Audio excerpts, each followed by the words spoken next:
Alone. A word that describes a feeling that everybody has experienced more or less. But what is the difference between feeling alone and actually being alone? Feeling alone. The feeling that you have nobody.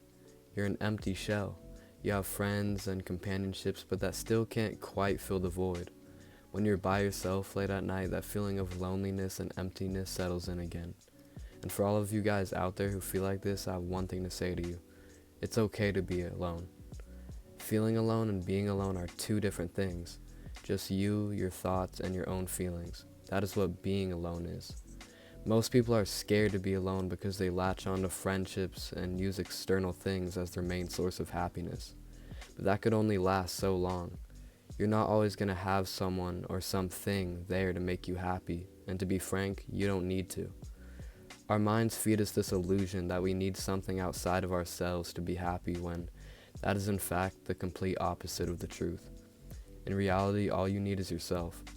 I've come to find a certain beauty in solitude, a weird feeling of peace and happiness that exists when I'm alone. Just you, your mind, and the world surrounding you, with nobody around to influence your feelings or thoughts. Once you experience solitude long enough, you start to kind of come to terms with it. Come to terms with yourself. You start to accept and welcome every feeling, and not only happiness, and you learn that this is a part of life and there's no way around it. You realize the fact that you're gonna be alone sometimes, and that's perfectly fine. Never being alone is actually a mentally bad thing.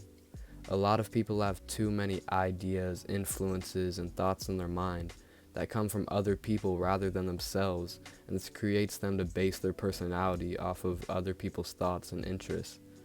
And with everybody being on social media nowadays, it's hard to get away from all the distractions and take some time away from all that and spend time with yourself. There's a quote by Robert II that I love and think greatly captures what I'm trying to say here. It goes something like this. Sometimes you need to take a break from everyone and spend time alone to experience, appreciate, and love yourself.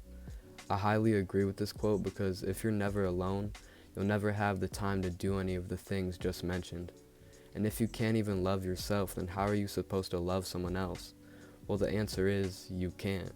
Not only can this interfere with love, but it could also affect your friendships and career.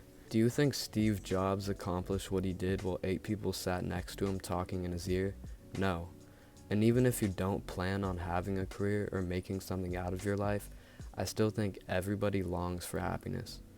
But to end this off, I want to let everybody know who's reading or watching this to know that you're not alone. From experience, I know that there's a lot of people out here who feel like this. The reality is that you're going to be alone sometimes, and this isn't about how not to be alone, because that's pretty much impossible. This is about coming to terms with the facts and accepting being alone and making something good out of it. And if I could do it, then you can too.